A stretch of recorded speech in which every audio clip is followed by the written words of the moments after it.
Yeah. Squads, and it's not me, this again, like everyone listening to this that like has worked with the product team is going to be like, this lady just reads product management blogs and then rips it off. I'm like, yeah, that's exactly right. So I think Spotify probably is like the most famous like kind of originator of like the language around squads, tribes, guilds. They've got like a whole thing. I don't go into that level of like detail. I just go to squads. I don't think we need all that, frankly, but maybe, I don't know. So that's where the language comes from. I think I'll describe.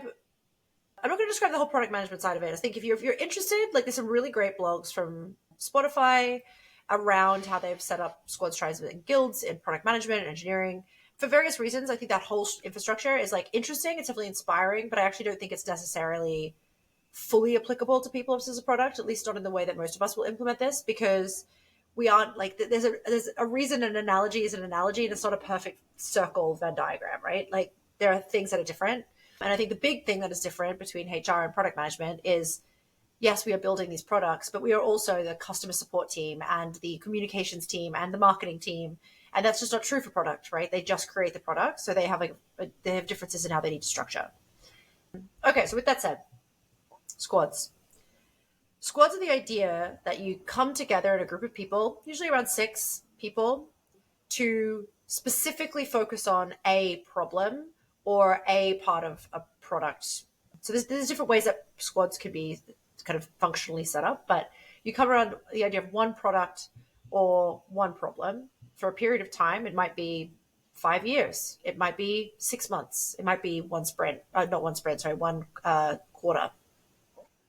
And that's one of the key things is like you kind of come together in like a skills agnostic way, or it's like I guess role agnostic way in people operations, but you've got complementary skills. So you're able to produce an outcome together as a group. So rather than just have 6 recruiters work on a project that is like interview training, you have maybe a recruiter, an L&D person, a people partner, an admin in your team, and a brought in learning designer that's a consultant for 3 months. And then you work together as a squad on a problem. So maybe our onboarding training doesn't have enough information about how to project manage projects, and we really need to build the infrastructure for that. So you come together on a problem statement. That's a very poorly worded problem statement, by the way. If my team came with that, I'd be like so upset. But you understand where I'm going at. Mm-hmm. So a very clear problem statement, product area, and then you work together as a team. One person might take the role of like, okay, I'm going to product or project manage this. And they may be the recruiter. One person's like, I'm going to do the user research. One person says, I'm going to write all the comms. One person says, I'm going to do all of the analysis, and I'm going to make sure that we're making good decisions. Another person's like, I'm going to be the subject matter expert. I'm going to bring in the content for this, right? And then what you kind of do together as a team is you produce a solution to this problem, then you track the outcome of that solution as your people ops work. So that second half of your role that we spoke about last week.